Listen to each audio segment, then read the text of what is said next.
अस्सलाम वालेकुम dear students, how are you today? You will be fine, I hope so. आज हम बात करने जा रहे हैं एनएमटी कैट के सिलसिले में अपने एमसीक्यूज की जो हमारे लिए अहम है। और जो स्टूडेंट्स अभी ज्वाइन कर रहे हैं उनके लिए बताया जा रहा है कि डिस्क्रिप्शन में लिंक मौजूद है, जहां पर आप बाकी एमसीक्यूज को देख सकते हैं। इसके अलावा जो प्रैक्टिस टेस्ट है वो भी परफॉर्म कर सकते हैं, उसका लिंक भी आपको डिस्क्रिप्शन में मिल जाएगा www.meherkhanacademy.com पर। बिल्कुल फ्री है, आप बार बार जाके इसको अटेम्प्ट कर सकते हैं जब तक कि आप काफी हद तक परफेक्ट ना हो जाए। पहले अपनी तैयारी करें और साथ साथ एमसीक्यूज भी क्विज़ेस की शक्ल में उसको टेस्ट भी करें। तो चलते हैं अपने आज के एमसीक्यूज की तरफ जो हमने चूज किए हैं। तो हमारा पहला एमसीक्यू है maximum change in the vapour pressure occurs at the temperature range of. अब यहाँ पर चूंकि डिफरेंट रेंजेस दी हुई हैं तो आप खुद देखें कि वेपर प्रेशर जो है वो बढ़ता है with the change in temperature. जितना ज़्यादा टेम्परेचर होगा वेपर प्रेशर उतना ही ज़्यादा हो सकता है, यानी वेपर बनने का अमल तेज़ हो जाएगा। चूँकि आपने देखा होगा सर्दियों में क्या होता है, वेपर सुस्त बनते हैं या पानी जल्दी नहीं उड़ता है, गर्मियों में पानी जल्दी उड़ जाता है। तो इसका मतलब है हॉट सरफेसेस के ऊपर या ज़्यादा टेम्परेचर पर वेपर प्रेशर बढ़ेगा वेपर ज़्यादा होने की वजह से।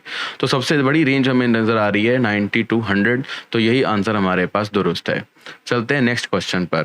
Next question, one of the factors on which the vapour pressure of liquid depends is. ये जो फैक्टर हमारे पास है, amount of liquid, nature of liquid, volume of container and surface area, इसको कहीं ना कहीं हम वेपर प्रेशर से या वेपर के बनने से रिलेट कर सकते हैं। लेकिन अगर एक फैक्टर इसमें कीमती हो तो वो ये होगा कि इंटरमॉलिक्यूलर फोर्स के बिना पर हम एक्सप्लेन करते हैं किसको, वेपर प्रेशर को। यानी जितना ज़्यादा स्ट्रॉन्ग इंटरमॉलिक्यूलर फोर्सेस होंगी वेपर प्रेशर उतना ही कम होगा, या कह लें वेपर बनने का अमल उतना ही कम होगा। तो हम ये देखते हैं इसमें एक फैक्टर ये है, सब फैक्टर्स को एक्सप्लेन किया जा सकता है लेकिन थोड़ा टाइम को बचाने के लिए जो फैक्टर सबसे ज़्यादा मैं यहाँ पे एक्सप्लेन करना चाहूँगा वो है नेचर ऑफ लिक्विड। ठीक है, अब फॉर एग्जांपल कोई लिक्विड ऐसा है जिसका इंटरमॉलिक्यूलर फोर्स बहुत ही वीक है, उसका वेपर बनने का अमल ज़्यादा बेहतर होगा। ठीक है, वेपर प्रेशर भी ज़्यादा होगा। तो इस तरह अगर कम होगा, मिसाल के तौर पर अगर इंटरमॉलिक्यूलर फोर्स उसकी वीक है तो उतना वेपर ज़्यादा बन जाएंगे। लेकिन अमाउंट ऑफ लिक्विड हो, यानी अमाउंट ऑफ लिक्विड से मुराद लिया जाएगा कि कितने मिकदार में है लिक्विड। और अगर देखा जाए वॉल्यूम ऑफ कंटेनर, तो वो भी यही बात बताता है कि अमाउंट, जाहिर सी बात है अगर कंटेनर बड़ा हो जाएगा तो इसमें दो बातें ली जा सकती हैं, कंटेनर में लिक्विड कम है या लिक्विड ज़्यादा है, क्योंकि वेपर तो लिक्विड के ही बनने हैं ना।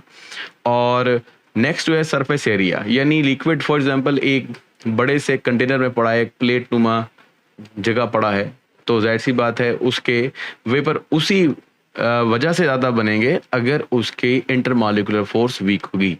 ठीक है, यानी ये भी इनडायरेक्टली यही बात बताना चाह रहा है सरफेस एरिया वाला पॉइंट कि नेचर ऑफ लिक्विड यहाँ पर इंपॉर्टेंट है। तो यहाँ पर हम ये एक मोटी मोटी सी बातें की हैं, मतलब हम आसान लफ्ज़ों में सोचें तो। बाकी ये है कि वेपर के साथ प्रेशर भी लिखा है, और अगर हम वेपर प्रेशर पर आ जाते हैं तो वेपर प्रेशर जो है वो क्लोज्ड कंटेनर की प्रॉपर्टी होती है, क्लोज्ड कंटेनर की प्रॉपर्टी होती है। यानी इसमें कंटेनर बड़ा है छोटा है, अमाउंट ऑफ लिक्विड ज़्यादा है कम है, या सरफेस एरिया बड़ा है छोटा है, ये इस पर डिपेंड ही नहीं करता वेपर प्रेशर। ठीक है, तो मतलब ये थोड़ा अगर आप ज़्यादा कॉन्सेप्ट रखते हैं, समझदार हैं, तो इस तरह सोचेंगे। अदरवाइज सिंपल सी बात है कि मैंने आपको इसमें इंटरमॉलिक्यूलर फोर्स बताई है, और इस एमसीक्यू को ही हल करने के लिए काम नहीं आएगी। वेपर प्रेशर को आप हमेशा इंटरमॉलिक्यूलर फोर्स से जोड़कर ज़्यादा आसान कर सकते हैं अपने सवालात को। चलते हैं नेक्स्ट एमसीक्यू की तरफ। नेक्स्ट क्वेश्चन है, water boils at 69 degree centigrade at top of the Mount Everest. तो ये हमारे पास एक एक्सपेरिमेंटल वैल्यू है, एक इंफॉर्मेटिव यहाँ पर पीस ऑफ क्वेश्चन है। तो इन्फॉर्मेशन का आंसर सिंपल सा ही होता है, जो एग्जैक्ट होता है आपको याद करना पड़ेगा, और वो यहाँ पर आंसर है बी, 323 टॉर होता है। तो ये आपको याद ही करना पड़ेगा। ठीक है जी, चलते हैं नेक्स्ट क्वेश्चन पर।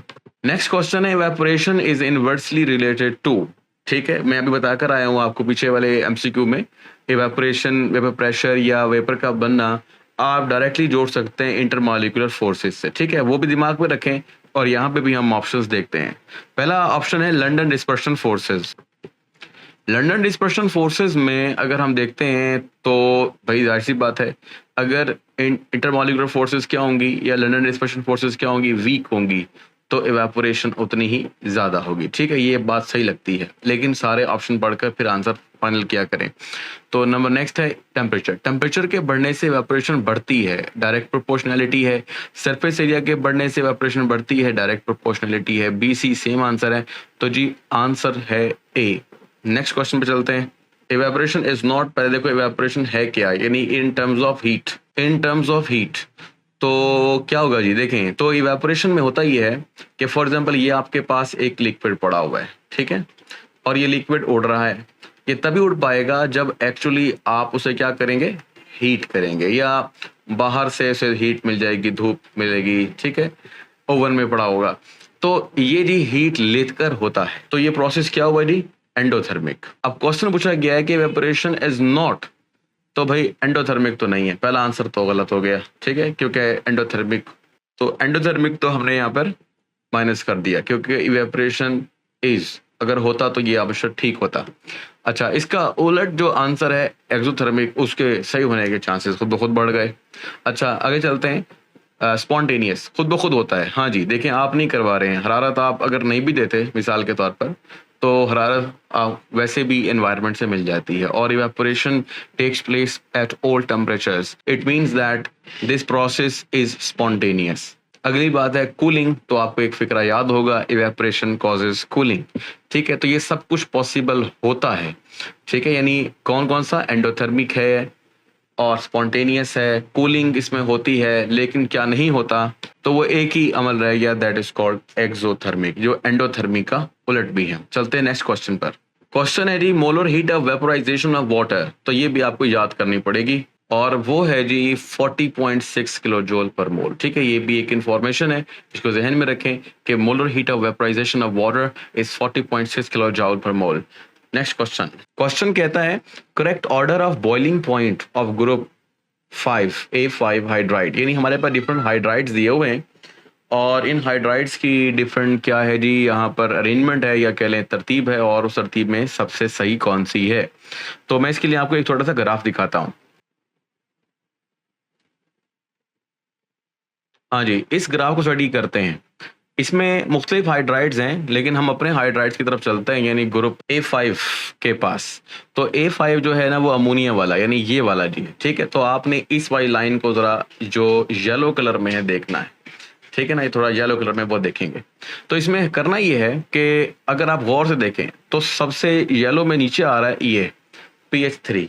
ठीक है, यानी इसका जो हमारे पास बॉइलिंग पॉइंट है सबसे कम है pH3 का, और फिर उसके बाद ASH3 ज्यादा है, और उससे ज्यादा है SbH3 का। ठीक है, अब SbH3 और मुकाबला चलेगा अमोनिया के दरमियान, क्योंकि अमोनिया इस पॉइंट पर मौजूद है, ठीक है ना, और SbH3 इस पॉइंट पर। तो आपको वाज़ेह तौर पे नजर आ रहा है, अगर आप इस लाइन को गौर से देखें, अमोनिया नीचे है और SbH3 ऊपर है, तो सबसे ज्यादा बॉइलिंग पॉइंट SbH3 का है। अब देखते हैं कि सवाल क्या कहता है। तो जो हमारे पास लास्ट वाला है यानी डी, SbH3 मोस्ट है और फिर अमोनिया है, वाकई में फिर अमोनिया यानी SbH3, फिर उसके बाद कम अमोनिया, और फिर तरतीब के अंदर हमारे पास ASH3 और PH3 मौजूद हैं। Next question is water freezes at 0 degree centigrade. The density of liquid water is 9% dash than the density of ice. तो हमारी बुक में ये लिखा है कि जब हमारे पास लिक्विड वाटर होता है यानी कि पानी, और ये पानी सपोज कीजिए किसी कंटेनर में मौजूद है, और जब आप इसको फ्रीज करते हो मतलब आइस बनाते हो, तो ये 9% मोर स्पेस घेरता है। अब 9% मोर स्पेस का मतलब क्या होगा, D इज इक्वल टू, क्योंकि क्वेश्चन डेंसिटी के एतबार से कर रहा है, तो density is equal to m/v है, m/v। तो इसका मतलब है कि अगर 9% ज्यादा जगह घेरती है आइस, वॉल्यूम बढ़ गया ना, तो वॉल्यूम के बढ़ने से डेंसिटी कम हो जाएगी। तो आइस की डेंसिटी जो है वो कम है 9%, और वाटर की जो डेंसिटी है वो क्या है, ज्यादा है। ठीक है, कितना, 9%। तो हमारा क्वेश्चन ये था कि water freezes at 0 degree centigrade, the density of liquid water is 9% more, यानी कि हायर। तो ये आपके पास आंसर आ रहा है।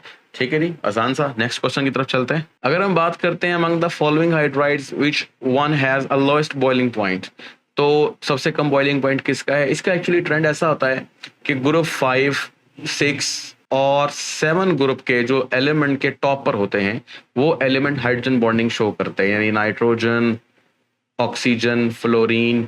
ठीक है, तो नॉर्मल ट्रेंड तो यही है कि हाइड्राइड्स के मामले में कि टॉप टू बॉटम अगर चलते हैं तो मेल्टिंग बॉइलिंग पॉइंट इंक्रीज करते हैं। तो इसका जो ग्राफ आएगा वो कुछ इस तरह का है, इसमें हाइड्रोजन फ्लोराइड जो है वो टॉप पर है, उसके बाद हाइड्रोजन क्लोराइड है, हाइड्रोजन ब्रोमाइड है और हाइड्रोजन आयोडाइड है। जैसे कि हम देखते हैं कि क्लोरीन का जो साइज होता है छोटा है, ब्रोमीन का उससे बड़ा है, आयोडीन का उससे बड़ा है, हाइड्रोजन का कांस्टेंट है क्योंकि इस हर जगह पे हाइड्रोजन मौजूद है।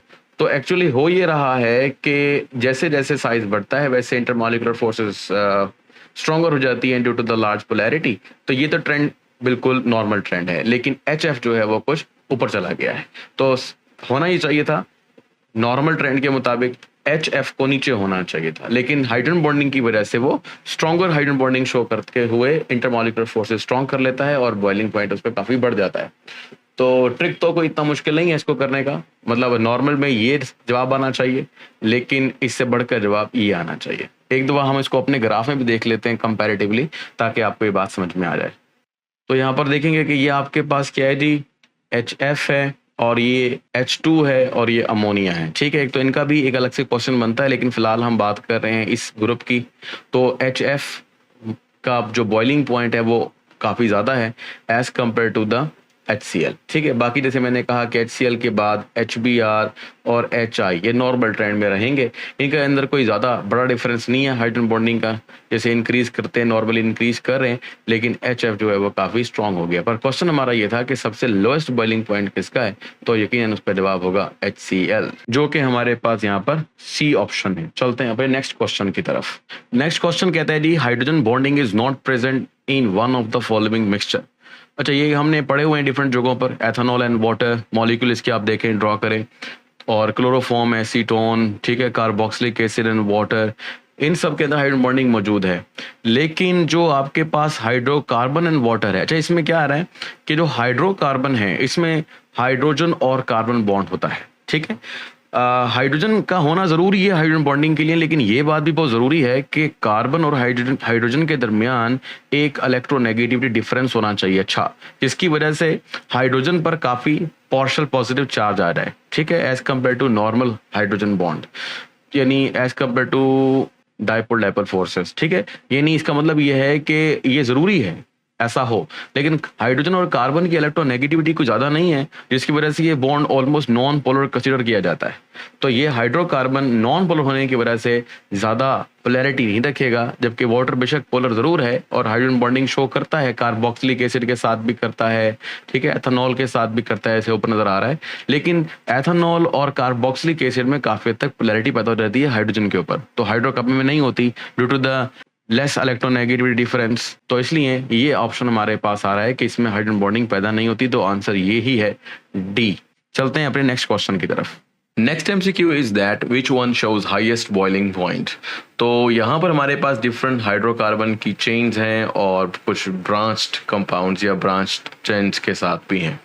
तो एक्चुअली होता ही है कि हाईएस्ट बॉइलिंग पॉइंट देखने के लिए या बॉइलिंग पॉइंट देखने के लिए आप एक काम दिल में रखो, वो ये है कि कार्बन कार्बन की चेन जितनी ज़्यादा लंबी होंगी, ठीक है, तो वो भारी हो जाएंगी। भारी हो जाने का मतलब ये है कि वो जल्दी से सतह से, लिक्विड की सतह से बाहर ही निकलेंगे, और अगर कोई वेपर बाहर ही ना जाए तो बॉयल कैसे होंगे। एनी हाउ, ये तो एक आसान सी बात है। इसके अलावा भी एक आसान बात ये है कि आप ये देखो कि carbon carbon chain, for example देखें ये 2 चेन है, प्रोपेन और पेंटेन, फर्क सिर्फ ये है कि ये 3 कार्बन है और यहाँ पर 5 कार्बन है। ठीक है, तो फॉर एग्जाम्पल हम ये 5 कार्बन की चेन लेंगे, तो ये एक बात जो मैंने आपसे कही है कि जितनी लंबी चेन होगी उतना उसका बॉइलिंग पॉइंट ज़्यादा होगा, यानी boiling point is directly proportional to the molecular mass of organic compound. The next one is that कि यहाँ तो ये जीत गया, और दूसरे नंबर पर यहाँ पर लिखा है, यहाँ भी पेंटेन है आपके पास, तो पेंटेन, इन दोनों पेंटेन में कौन ज़्यादा बॉइलिंग पॉइंट रखेगा। तो जो ब्रांच चेन्स होते हैं, फॉर एग्जांपल अब देखें पेंटेन के ये हमारे पास एक मिकदार मौजूद है, हम कहते हैं कि ये हमारे पास एक टेस्ट ट्यूब है और इस टेस्ट ट्यूब के अंदर हमारे पास क्या है, एन प्रोपेन है, तो सारे मॉलिक्यूल प्रोपेन के होंगे। तो एक काम करते हैं, एक प्रोपेन का मॉलिक्यूल बनाया है, एक प्रोपेन का मॉलिक्यूल और बनाते हैं। ये एन प्रोपेन है और इसलिए नॉर्मल सीधी सीधी चेन है इसकी। अच्छा, अब एक काम करते हैं, वो ये है कि हम फिर आइसोपेंटेन बनाते हैं। 1 2 3 4 5 कार्बन, ठीक है जी। इसी जैसा समझ लीजिए आप इस वाली टेस्ट ट्यूब के अंदर आइसोपेंटेन है, तो एक आइसोपेंटेन और बनाते हैं इसके साथ। ये साथ क्यों बना रहे हैं? क्योंकि मॉलिक्यूल करीब करीब होते हैं तो उनके अंदर इंटरमॉलिक्यूलर फोर्सेस जन्म लेती हैं, और इंटरमॉलिक्यूलर फोर्सेस जितनी ज़्यादा स्ट्रॉन्ग होती हैं उतना ही ज़्यादा क्या होता है, उनका जो बॉइलिंग पॉइंट होता है वो ज़्यादा होता है। तो अब देखें गौर से, अगर हम देखें इस मॉलिक्यूल के साथ इंटरेक्शन डिफरेंट पॉइंट्स पर है या मेनी पॉइंट्स पर है, और ये सब के सब आपको इंटरमॉलिक्यूलर फोर्सेस दिखाई दे रही हैं।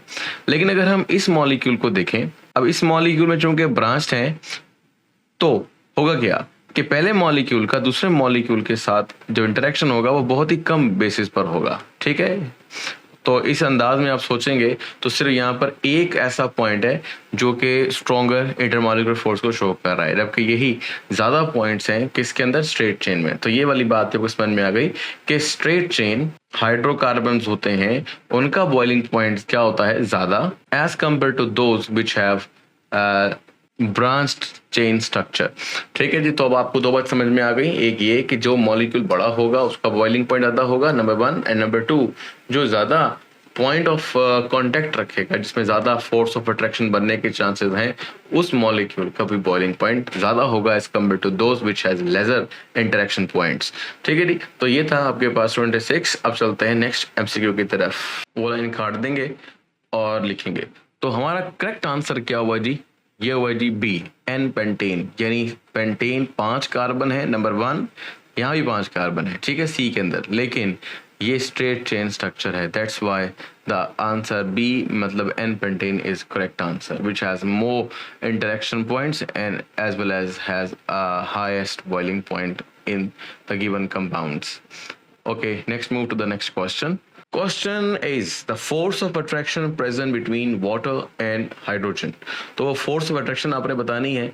तो डाइपोल डाइपोल इंटरमॉलिक्यूलर फोर्स पाई जाती है, या dipole induced dipole, hydrogen bonding and lander dispersion forces, ये सब के सब क्या है, ये आपके पास इंटरमॉलिक्यूलर फोर्सेस हैं। तो सिंपल सी बात है, वाटर एक पोलर स्ट्रक्चर है, पोलर मॉलिक्यूल के सामने एक नॉन पोलर मॉलिक्यूल आ रहा है, तो वो कौन सी इंटरेक्शन है, जो पोलर और नॉन पोलर के दरमियान पाई जाती है। तो इट इज कॉल्ड डाइपोल, यानी पोलर को आप डाइपोल बोल सकते हैं, और इसकी वजह से होगा नॉन पोलर मॉलिक्यूल थोड़ी देर के लिए पोल बनेगा, यानी इंडक्शन होगी उसके अंदर। तो ये जी फोर्स है जी, डाइपोल इंड्यूस्ड डाइपोल फोर्स, ठीक है। Question b is correct one. बाकी जो लोगों को नहीं मालूम, डाइपोल डाइपोल हमेशा पोलर मॉलिक्यूल के दरमियान होते हैं, और हाइड्रोजन बॉन्डिंग जो है वो पोलर और पोलर के दरमियान ही होता है। बट ये होता है कि एक मॉलिक्यूल के पास एक हाईली इलेक्ट्रॉन पॉजिटिव हाइड्रोजन हो, और दूसरे मॉलिक्यूल की तरफ एक हाईली इलेक्ट्रोनेगेटिव एलिमेंट जैसे कि कार्बन, हाइड्रोजन, नाइट्रोजन, ऑक्सीजन या फ्लोरीन हो। तो यहाँ पर ऐसा कुछ नहीं था, ये आपके पास हाइड्रोजन बॉन्डिंग नहीं हो पाई, और London dispersion forces which is present almost in all molecules, ठीक है, एवरी टाइप ऑफ मॉलिक्यूल में होती है, लेकिन सबसे ज्यादा जो ये कॉन्ट्रीब्यूटरी है, या ये कह लें कि डोमिनेंट है, वो मौजूद है नॉन पोलर में, ठीक है जी। तो बहरहाल हमारा इस वक्त का जो क्वेश्चन का आंसर है दैट इज बी। चलते हैं नेक्स्ट क्वेश्चन पर। The question is London dispersion forces are present between the molecule of. तो हमारे पास molecule of water, ammonia, water हमारे पास क्या है, पोलर मॉलिक्यूल है, अमोनिया भी ऑलमोस्ट पोलर है, और CH4 नॉन पोलर में तस्वर किया जाता है। तो लंडन डिस्पर्शन फोर्सेस आमतौर पर जो तस्वर दिया जाता है वो ये है कि वो नॉन पोलर मॉलिक्यूल के दरमियान पाई जाती है। अब यहाँ पर जो बहस है वो ये है कि यही बात समझकर हम ज़्यादातर सी आंसर को करेक्ट करेंगे, लेकिन एक बात बताई जाती है वो ये है, जो असल बात है वो ये कि ये नॉन पोलर में अकेली फोर्स होती है, मतलब मोस्ट कंट्रीब्यूटरी यही होती है और सबसे डोमिनेंट होती है। ये वाली बात अगर आ जाए, कहीं पूछी जाए डोमिनेंट है, मोस्ट कंट्रीब्यूटरी है, मोस्ट प्रोमिनेंट है, तो फिर वाकई में जवाब शायद CH4 होता। लेकिन लंडन डिस्पर्शन फोर्सेस के बारे में हमारी बुक की वाज़ेह तौर पे लिखती है कि इसकी कंट्रीब्यूशन हर तरह के मॉलिक्यूल के दरमियान होती है, चाहे पोलर हो, नॉन पोलर हो, पोलर नॉन पोलर हो। तो इसलिए हम जो आंसर लेंगे वो देंगे ऑल ऑफ अबव, यानी कि London distribution forces are present in between almost all type of the molecule, rather they are polar or non-polar. The next question is that highest boiling point among the following, जिसमें सबसे ज्यादा boiling point high होगा, ammonia, CH4, water and HF। ठीक है जी, तो इनको हम ऑब्जर्व करते हैं अपने ग्राफ में। तो आप ग्राफ में देखें तो हमें नजर आता है ये अमोनिया, ये हाइड्रोजन फ्लोराइड, ये वाटर और ये आपके पास CH4। तो नजर आ रहा है सबसे ज्यादा बॉइलिंग पॉइंट हाई जो है वो किसका है, वाटर का है। ठीक है, ये वाली बात सच है कि HF की हाइड्रोजन बॉन्डिंग ज्यादा स्ट्रॉन्ग है as compare to the water hydrogen bonding, लेकिन एक्चुअली HF मॉलिक्यूल के अंदर पाए जाने वाला जो हाइड्रोजन बॉन्ड है वो कम ताकतवर जरूर है पर सिंगल है, लेकिन वाटर में पाए जाने वाले हाइड्रोजन बॉन्ड वो पर मॉलिक्यूल 2 पाए जाते हैं, तादाद में ज्यादा हैं पर वीकर हैं। तो दो वीक आपस से मिलकर ज्यादा स्ट्रॉन्ग बन जाते हैं as compare to single strong. तो ये जी आपके पास हाइड्रोजन फ्लोराइड के बारे में बात थी। अगर आपको बात समझ नहीं भी आई है तो आप ये समझ लें कि ये आपको ग्राफ बता रहा है कि किसका बॉइलिंग पॉइंट क्या है। तो वाटर का जो बॉइलिंग पॉइंट है ऑफ मेन ग्रुप, ये वाटर जो है वो हाइड्राइड की जुमरे में भी आता है। तो टेम्परेचर केल्विन में दिया हुआ है, कभी आप सोचें कि ये 100 के करीब नज़र क्यों नहीं आ रहा, तो केल्विन में तकरीबन ये बनेगा 373। तो ये जी आपके पास, तो इसलिए आपको ये यहाँ पर नजर आ रहा है। ठीक है जी, answer is option C, a water which is the highest boiling point compound. Okay जी, next move to the next question. तो क्वेश्चन है stronger hydrogen bond is present in, सबसे ज्यादा स्ट्रॉन्गर हाइड्रोजन बॉन्ड पाया जाता है हाइड्रोजन फ्लोराइड में, क्योंकि मोस्ट इलेक्ट्रोनेगेटिविटी डिफरेंस यहाँ पर देखने को मिलता है। जितना ज़्यादा इलेक्ट्रोनेगेटिविटी डिफरेंस आपको देखने को मिलेगा उतना ही पोलैरिटी जो है वो ज़्यादा स्ट्रॉन्ग होगी। फ्लोरीन पर अगर नेगेटिव होगी तो हाइड्रोजन पर पॉजिटिव होगी। इसके सामने अगर हम एक और मॉलिक्यूल ले आए जैसा कि HF, तो क्या होगा, यहाँ पर भी पोलैरिटी जो है वो ज्यादा ही होगी, बिल्कुल उसी तरीके से जैसे पिछले मॉलिक्यूल में देखा गया। तो दो मॉलिक्यूल के दरमियान अगर बात की जाए तो hydrogen bond is present between the hydrogen of one molecule and fluorine of the second molecule. Fluorine या हाईली इलेक्ट्रोनेगेटिव एलिमेंट बोल सकते हैं अगर आप तारीफ करना चाहते हैं। तो बहरहाल ये आपके पास दो मॉलिक्यूल हैं, एक मॉलिक्यूल आपके पास ये वाला है और दूसरा मॉलिक्यूल आपके पास ये वाला है। ठीक है, तो दोनों मॉलिक्यूल के दरमियान हाइड्रोजन बॉन्ड पाया जाता है और चूंकि इलेक्ट्रोनेगेटिव डिफरेंस आता है तो बॉन्डिंग ज्यादा स्ट्रॉन्ग यहाँ पर ही देखने को मिलेगी। और यही चीज अगर आप बाकी मॉलिक्यूल में देखेंगे तो आपको नजर नहीं आने वाली। ठीक है जी, तो correct answer is A. Okay, move to the next question. तो क्वेश्चन है दी फोर्स ऑफ अट्रैक्शन के बारे में। तो force of attraction present between the chloroform molecule, यानी क्लोरोफॉर्म और क्लोरोफॉर्म मॉलिक्यूल में कौन सी इंटरेक्शन पाई जाती है। तो क्लोरोफॉर्म के स्ट्रक्चर को अगर देखें तो हमें कुछ यूं नजर आने वाला है, यानी CHCl3। अब आप ये सोचो कि आपके पास एक मॉलिक्यूल तो ये है और दूसरा आपके पास मॉलिक्यूल ये है। ठीक है, अब हो ये रहा है कि यहाँ पर क्लोरीन ज्यादा हो जाने की वजह से जो पार्शियल नेगेटिव चार्ज है वो इस साइड पे ज्यादा है और हाइड्रोजन पर पार्शियल पॉजिटिव चार्ज है। ठीक है, इसी तरह यहाँ पर भी आपके पास पार्शियल पॉजिटिव और पार्शियल नेगेटिव चार्ज है, लेकिन ये चार्ज इतना स्ट्रॉन्गर नहीं है कि जिस तरह से हाइड्रोजन और फ्लोरीन के दरमियान पाया जाता है या हाइड्रोजन और ऑक्सीजन के दरमियान एज वेल एज हाइड्रोजन और नाइट्रोजन के दरमियान। जैसे कि हाइड्रोजन बॉन्ड आपको देखने को मिलता है वो इन तीनों की आपस की इंटरेक्शन की वजह से है। तो ये जो आपको नजर आने वाली फोर्स ऑफ अट्रैक्शन है जो यहाँ पर बन रही है ये बहुत ही वीक इंटरेक्शन है। ठीक है, as compare to the hydrogen bond. ये नहीं कह रहे हैं कि वो बहुत ही कमजोर है, हाइड्रोजन बॉन्ड से कमजोर है, अदरवाइज ये एक स्ट्रॉन्ग अट्रैक्टिव फोर्सेस है क्योंकि ये पोल्स के दरमियान है, ये पॉजिटिव नेगेटिव साइड के दरमियान है। तो फिर ऐसी फोर्स ऑफ अट्रैक्शन क्या कहलाती है, that is dipole dipole force. ठीक है, इसके अलावा मैंने आपसे कहा है कि ये इतना स्ट्रॉन्ग नहीं है कि हाइड्रोजन बॉन्डिंग का रुतबा हासिल कर सके और डाइपोल इंड्यूस तो होती है पोलर और नॉन पोलर के दरमियान। एक MCQ हम ऑलरेडी हल कर चुके हैं उसके ऊपर, और आयन इसमें कोई नजर नहीं आ रहा है तो आयन डाइपोल इंटरेक्शन भी नहीं है। तो पहला आंसर जो हमारे पास वो है सही। अब चलते हैं नेक्स्ट क्वेश्चन पर। Next question is at 25 degree centigrade minimum vapour pressure is for. तो आपने बताना है कि मिनिमम वेपर प्रेशर किसका होगा। तो इसमें water, isopentane, ethanol and glycerol है। एक बात मैं ऑलरेडी कर चुका हूँ लेकिन मैं फिर दोबारा दोहराता हूँ कि अगर मॉलिक्यूलर वेट बढ़ जाए तो वेपर प्रेशर जो है वो कम हो जाता है, वेपर बन नहीं सकते, मुश्किल हो जाते हैं मॉलिक्यूलर वेट के बढ़ने से। तो इनमें से अगर हम देखें वाटर, आइसोपेंटेन और एथेनॉल, ये वाटर में छोटा सा इनऑर्गेनिक मॉलिक्यूल है। आइसोपेंटेन के अंदर जो है वो सीधा सीधा 5 कार्बन का चेन है और एथेनॉल के अंदर 2 कार्बन मौजूद हैं और एक OH। लेकिन ग्लिसरॉल एक बड़ा कंपाउंड है, ठीक है, इनकी निस्बत। इसका मतलब ये हुआ कि ग्लिसरॉल का जो बॉइलिंग पॉइंट है वो बहुत ज़्यादा है और जिसका बॉइलिंग पॉइंट ज़्यादा होता है वो वेपर प्रेशर उसके कम होते हैं, ठीक है। इसके अलावा अगर आप लोगों को समझ नहीं आई तो आपने घरों में ग्लिसरीन देखी होगी, ठीक है। जो ग्लिसरीन होती है वो हम अपने होंठों पर या क्या कहते हैं जिस्म के हिस्सों पर लगाते हैं और आपने देखा होगा कि वो काफ़ी ऑयली सी महसूस होती है। इसका मतलब क्या हुआ? इसका मतलब ये हुआ कि ये काफ़ी हद तक ज़्यादा स्ट्रॉन्गर इंटरमॉलिक्यूलर फोर्स रखने वाली क्या है सिचुएशन रखने वाली एक ग्लिसरॉल एग्जाम्पल है।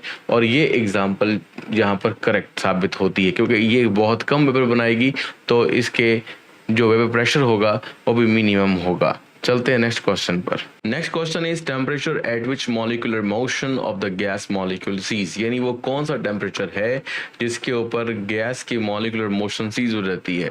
तो टेम्परेचर या आप इसको कह लें काइनेटिक एनर्जी के प्रोपोर्शनल है। तो जितना ज़्यादा काइनेटिक एनर्जी होती है यानी टेम्परेचर होता है उतना कोई शय मूव करता है। और अगर काइनेटिक एनर्जी ज़ीरो कर दे यानी टेम्परेचर ज़ीरो कर दें तो ऑटोमेटिकली क्या होगा? मोशन सीज हो जाएगी।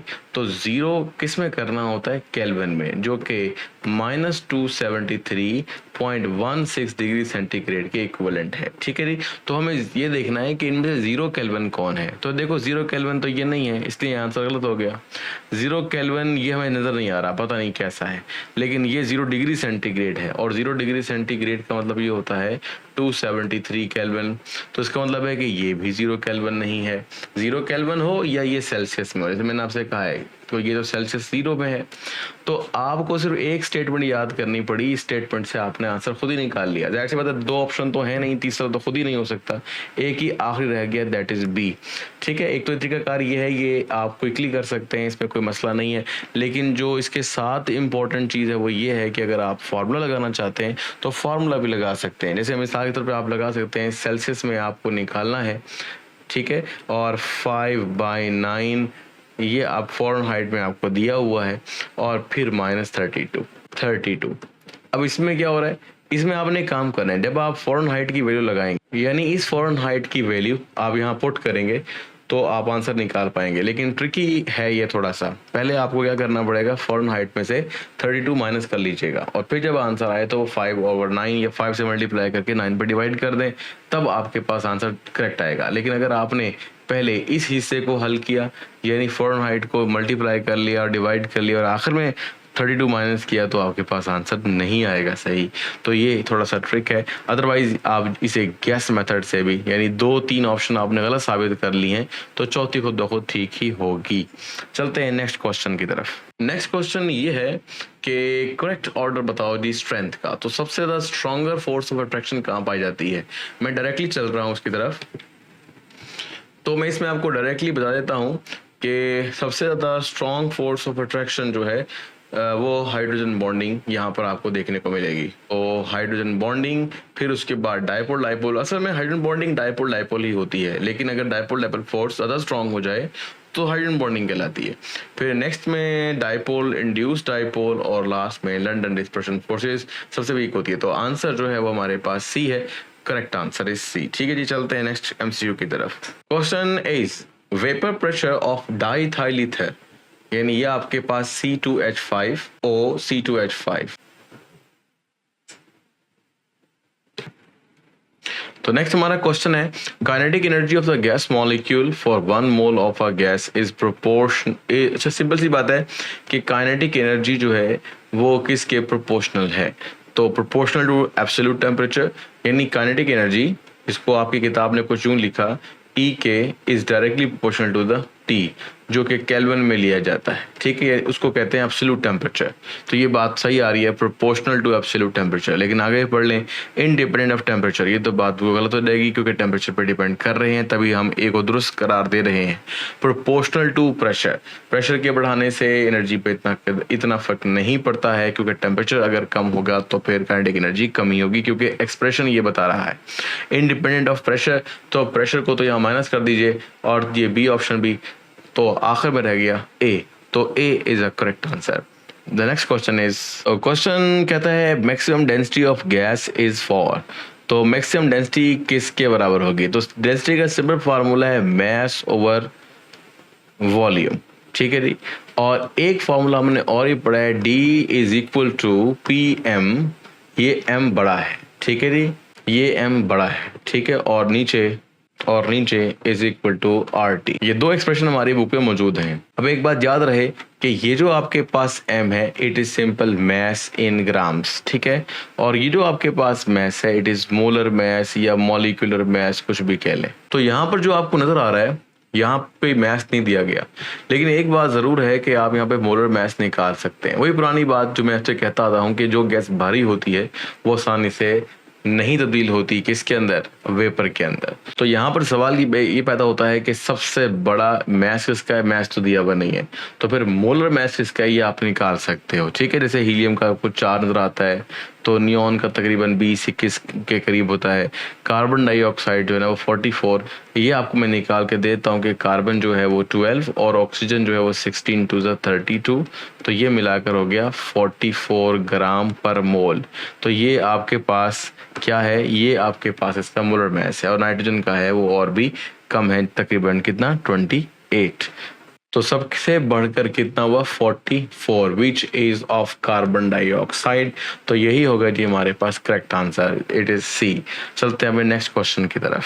The next question is which is not correct expression for the Boyle's law, तो कौन सा करेक्ट नहीं है? तो अगर आप अपनी बुक में देखेंगे तो आपको एक जो 3 से 4 ग्राफ हमारी बुक में है, एक ग्राफ यही है और दूसरा ग्राफ भी यही है, लेकिन यहाँ पर टेम्परेचर का इफेक्ट दिखाया गया है, ठीक है। तो ये करेक्ट है, इन्वर्सली प्रोपोर्शनैलिटी है बिटवीन वॉल्यूम एंड प्रेशर। और सेकंड ग्राफ जो है वो इन्वर्स ऑफ द वॉल्यूम और प्रेशर के दरमियान डायरेक्ट प्रोपोर्शनैलिटी है, ये बात ठीक है। और ये हमारे पास P V is equal to the K, तो PV constant value है, that's why it shows a very straight line parallel to the pressure axis. And the last one is the different one than the B, so D is not correct. तो यही हमसे पूछा गया था कि विच is not a correct expression, तो answer is day. चलते हैं अपने नेक्स्ट क्वेश्चन की तरफ। Next question is if temperature of 1 mole of gas at STP is increased by 1 kelvin, यानी 1 डिग्री टेम्परेचर आप बढ़ा रहे हैं केल्विन में, then it will absorb energy of. तो इसका जो जवाब आ रहा है वो ये है कि आप लोगों को याद होगा कि जब हम फिजिकल मीनिंग ऑफ आर पढ़ते थे, तो फिजिकल मीनिंग ऑफ आर में बाकायदा तौर पे हमारे पास एक लाइन लिखी हुई है कि अगर एक गैस हो और वो 1 मोल हो और उसका टेम्परेचर जो है वो 273.16 केल्विन हो, प्रेशर 1 एटमॉस्फेयर पर हो और हम उसका टेम्परेचर 1 डिग्री केल्विन बढ़ा दें जैसे कि ये कह रहा है, तो उस वक्त जो एनर्जी दरकार होगी वो आर के बराबर होगी। तो आप देखें इसमें आर की वैल्यू कौन सी है, तो आर की वैल्यू हमें जो स्टैंडर्ड वैल्यू नज़र आती है वो यही है, ए 0.0821, जो ज़्यादातर हम हर जगह बार बार इस्तेमाल करते हैं, ठीक है। बाकी वैल्यूज जो हैं वो मिलती जुलती हैं but they are not correct. इसमें जो एक इम्पॉर्टेंट बात है वो ये है कि अगर आप यहाँ पर गौर करें तो आप कंफ्यूज हो सकते हैं, ठीक है। इसके साथ एक चीज़ मिसिंग है, जो ज़्यादातर हम यूनिट्स निकाल रहे थे आर के, उसमें पर केल्विन और पर मोल भी लिखा जाता था, ठीक है, तो वो यहाँ पर मिसिंग है। तो ये यहाँ पर आपने नहीं लगाने, जब एनर्जी को लगाते हैं या एनर्जी के यूनिट्स होते हैं वो यही होते हैं, ठीक है, DM³ एटमॉस्फेयर, ये आप अपने बुक में भी देख सकते हैं। अदरवाइज ये भी एनर्जी के यूनिट हैं, जाउल जाउल जाउल, ठीक है ना।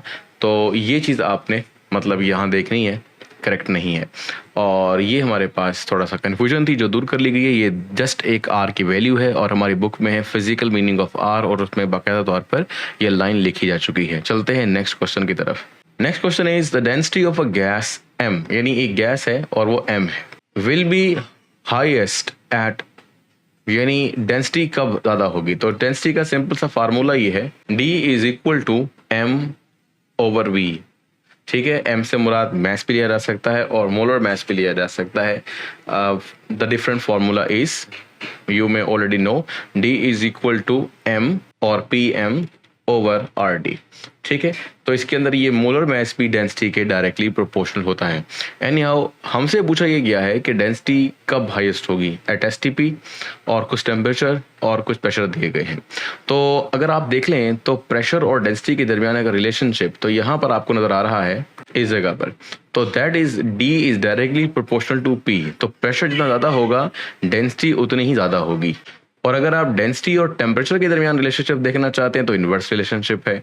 तो आप ये देखेंगे कि डेंसिटी अगर आपने हाईएस्ट रखनी है तो आपको प्रेशर मैक्सिमम और टेम्परेचर मिनिमम देखना है।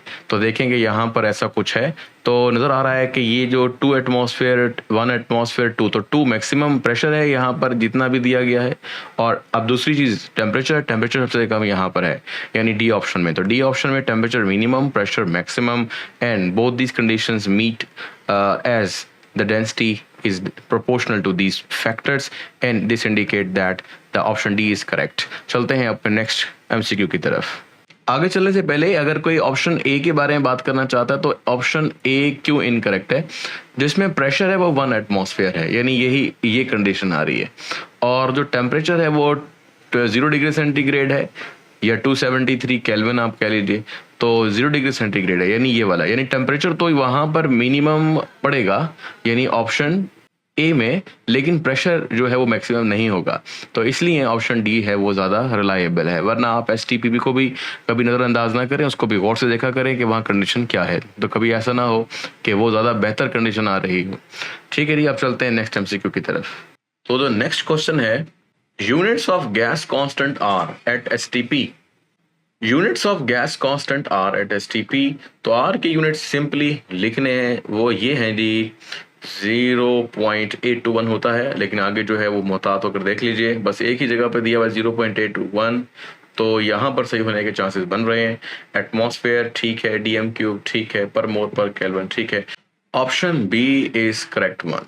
चलते हैं यहाँ पे नेक्स्ट MCQ की तरफ। Question is considering the initial volume. आपके पास एक वॉल्यूम है, if pressure is increase by 2, pressure को आप बढ़ा रहे हैं 2 times, and the temperature is reduced by 2 times, और टेम्परेचर को आप घटा रहे हैं 2 टाइम्स। ठीक है जी, तो ये हमारे पास क्वेश्चन है। अब वॉल्यूम हम कंसीडर कर लेते हैं, ये हमारे पास इनिशियल वॉल्यूम है सपोज कीजिए, और इसके साथ साथ हम प्रोपोर्शनैलिटी भी देख लेते हैं कि वॉल्यूम प्रेशर के इनवर्स प्रोपोर्शनल है और वॉल्यूम टेम्परेचर के डायरेक्ट प्रोपोर्शनल है। ठीक है, तो अगर हम प्रेशर को 2 टाइम्स बढ़ा देते हैं तो प्रेशर के बढ़ाने से क्या होगा, वॉल्यूम कम हो जाएगा। तो हम समझ लेते हैं कि पहले ये फुल था, अब ये सिर्फ हाफ रह गया। ठीक है, और फिर इसके बाद टेम्परेचर भी हमने क्या किया है, कम कर दिया है 2 टाइम्स, तो टेम्परेचर कम करने से वॉल्यूम मजीद आधा कम हो जाएगा, क्योंकि देखें ना वॉल्यूम डबल हो जाएगा, टेम्परेचर अगर, तो वॉल्यूम यहाँ पर भी हाफ हो जाएगा। तो ये जितना भी है उसका हाफ कर लें, तो सिर्फ आप इसको कंसीडर करें जो आपके पास बच गया। ठीक है, मतलब प्रेशर को डबल कर देने से वॉल्यूम हाफ हुआ, और फिर टेम्परेचर के हाफ करने से वॉल्यूम भी हाफ हो गया। तो अब सिर्फ ये हिस्सा हमारे पास बचा है जो कि ऑलमोस्ट 4th पार्ट है जी। तो यहाँ पे ऑप्शन देखें, V इज, इसको हम यूँ कह सकते हैं वॉल्यूम 1/4, तो ऑप्शन 1 इज करेक्ट वन। चलते हैं यहाँ पे नेक्स्ट MCQ की तरफ। नेक्स्ट क्वेश्चन कहता है कि which one is a correct relationship. तो इसमें हमारे पास कुछ मिलती जुलती स्टेटमेंट आ रही हैं, M is equal to PV MRT वगैरह वगैरह।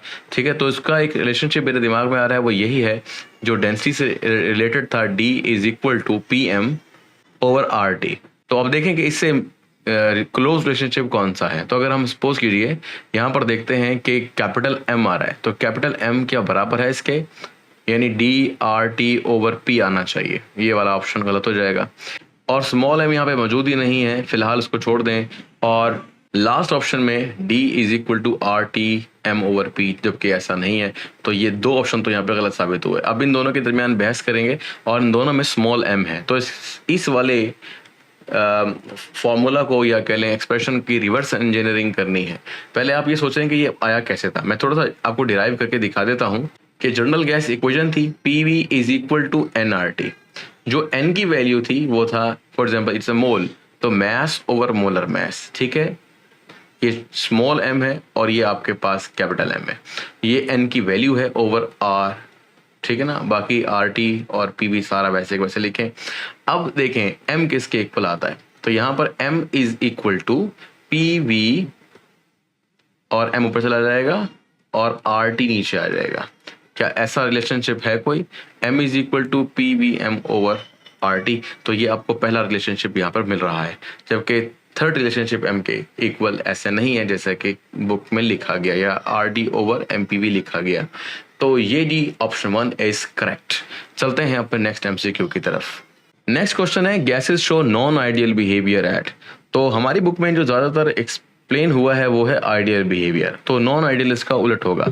तो आइडियल बिहेवियर से मुराद अगर आप गैस की कोई थ्योरी ले लें, जैसे काइनेटिक मॉलिक्यूलर थ्योरी ले लें, तो उसमें एक कहा जाता है कि गैसेस के मॉलिक्यूल इतने दूर दूर दूर होते हैं कि उनके दरमियान कोई भी अट्रैक्टिव फोर्स नहीं होती है, नो अट्रैक्टिव फोर्स। इसका मतलब ही है कि अगर हम इसी जो कंडीशन है इसको मीट करें तो ये आइडियलिटी को शो करेगा। अब ऐसी कंडीशन कब मीट हो सकती है, ये तभी होगा जब गैस के मॉलिक्यूल दूर दूर होंगे, और गैस के मॉलिक्यूल तब दूर होते हैं जब टेम्परेचर क्या होगा, हाई, यानी हाई टेम्परेचर होना चाहिए जी। तो ये आपके पास टेम्परेचर है, ठीक है, ये अपने दिमाग में रखिएगा कि टेम्परेचर हाई हुआ तो आइडियल होगा।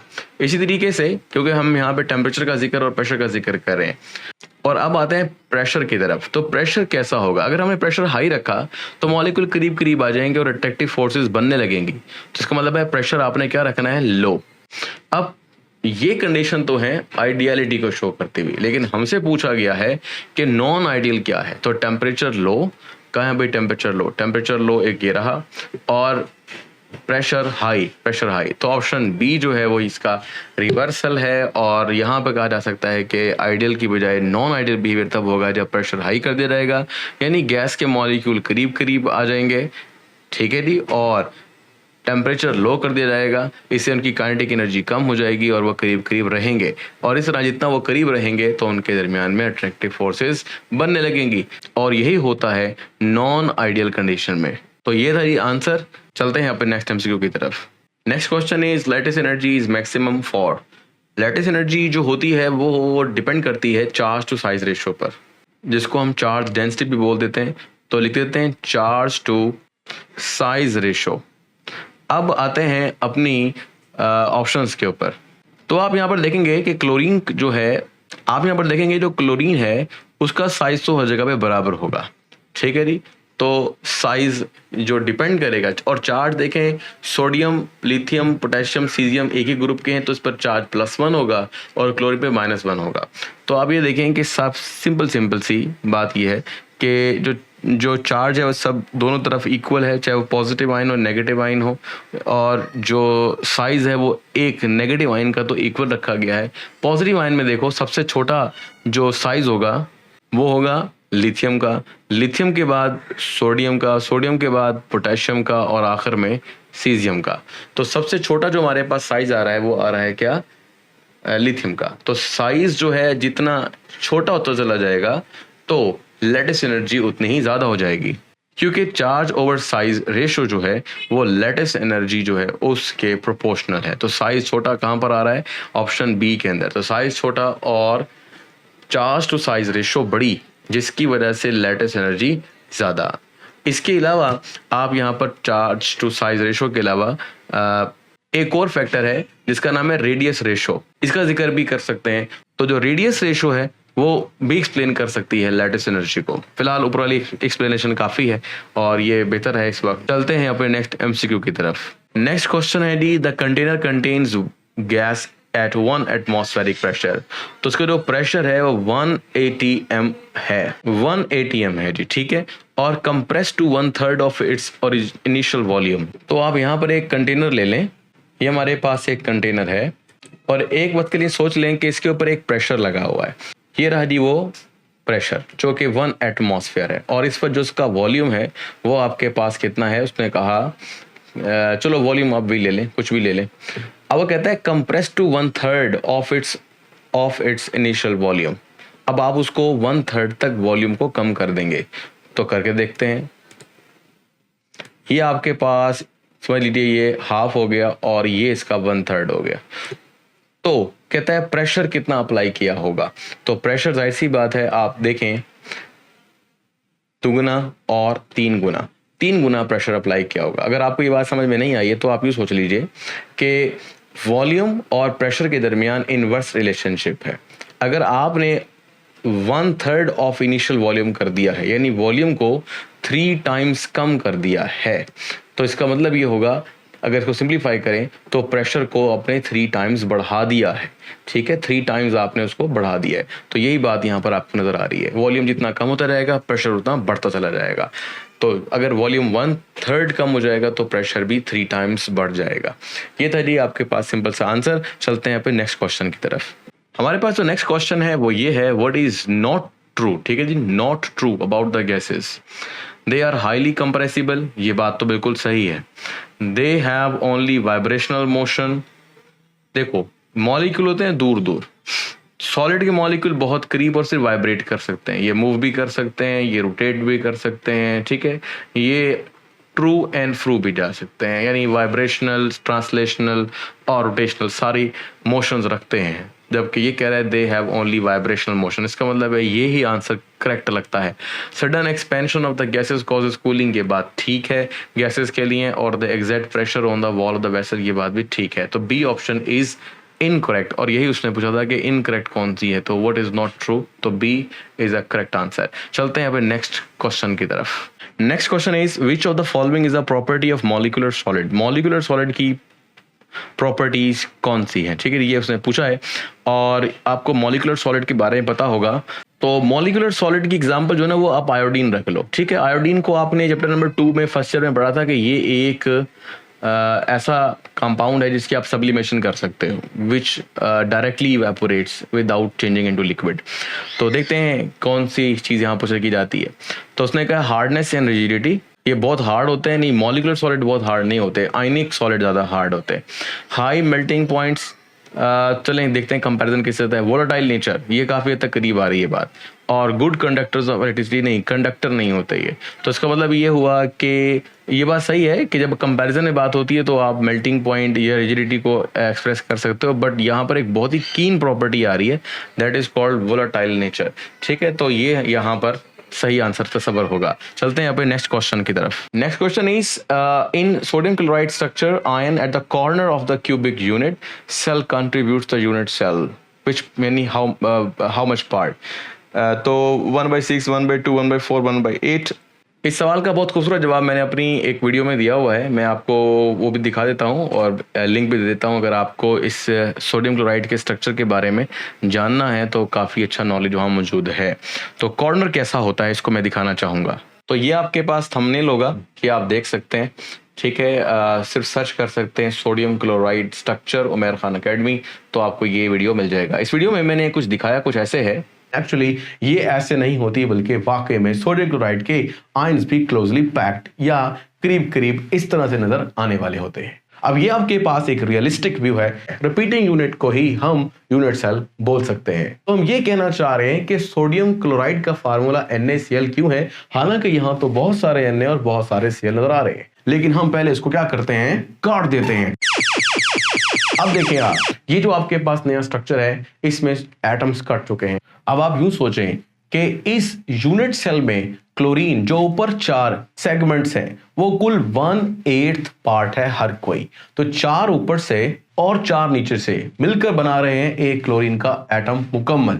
तो अगर आपसे कैलकुलेट करना चाहें तो यूं कर सकते हैं, कुल या टोटल 8 पार्ट और उनका कंट्रीब्यूशन 1/8, तो 8 मल्टीप्लाई बाय 1/8, इसको हमारी बुक 8/8 भी लिख सकती है। तो मिलकर बना रहा है एक क्लोरीन का क्या atom. The correct answer is 1/8. This is the last MCQ and the strength of the hydrogen bonding is about -% as that of the covalent bond. यानी हाइड्रोजन बॉन्ड की स्ट्रेंथ कोवलेंट बॉन्ड की निस्बत कैसी है। तो इसके लिए जांच लें थोड़ी सी एक चीज के, अगर मैं डाइपोल डाइपोल फोर्स का जिक्र करूं और हाइड्रोजन बॉन्डिंग का जिक्र करूं तो ये दोनों एक ही हैं, बस फर्क ये है कि डाइपोल डाइपोल फोर्स अगर थोड़ी स्ट्रांग हो जाए तो वो हाइड्रोजन बॉन्डिंग कहलाती है। तो हमारी बुक में लिखा हुआ है कि dipole dipole force are 1% effective as covalent bond. तो कोवलेंट बॉन्ड से अगर मुकाबला करें तो ये आपके पास 1% स्ट्रॉन्गर बनती है। यानी इन दोनों का कंपैरिजन करें तो dipole dipole force covalent bond से कमजोर होती है, लेकिन जस्ट उसके मुकाबले में 1% होती है। यानी कि अगर कोवलेंट बॉन्ड 100% है तो या 100% ताकतवर है तो डायपोल डायपोल फोर्स उसमें 1 होती है। तो चूंकि हाइड्रोजन बॉन्डिंग डायपोल डायपोल से ताकतवर होती है, इसके बारे में कहा जाता है कि इट इज 5% इफेक्टिव। ठीक है, बानिस्बत किसके? कोवलेंट बॉन्ड के। तो कोवलेंट बॉन्ड को अगर हम कुछ यूं देखें 5%, सर इसको सिंप्लीफाई कर लें तो ये बन जाएगा 1/20। तो ये हमारे पास एक ऑप्शन आ रहा है, ऑप्शन ए 1/20। 5% इफेक्टिव है hydrogen bonding as compare to the covalent bond, ये दिमाग में रखिएगा। और इन दोनों में मुकाबला कर लें तो डायपोल डायपोल अगर 1% है तो वो 5% है। इसका मतलब है hydrogen bonding dipole dipole force से 5 गुना ताकतवर होती है। यहीं पर हमारा टॉपिक खत्म होता है। तो मिलते हैं अपनी नेक्स्ट टॉपिक में, जो कि एनएमडी कैट का मजीद नेक्स्ट चैप्टर होगा। बाकी मैंने आपको बता दिया था कि आप डिस्क्रिप्शन में जाकर लिंक्स देख सकते हैं। लाइक शेयर एंड सब्सक्राइब जरूर करें ताकि नेक्स्ट वीडियोस आपको वक्त पर मिल सकें। अल्लाह हाफिज़।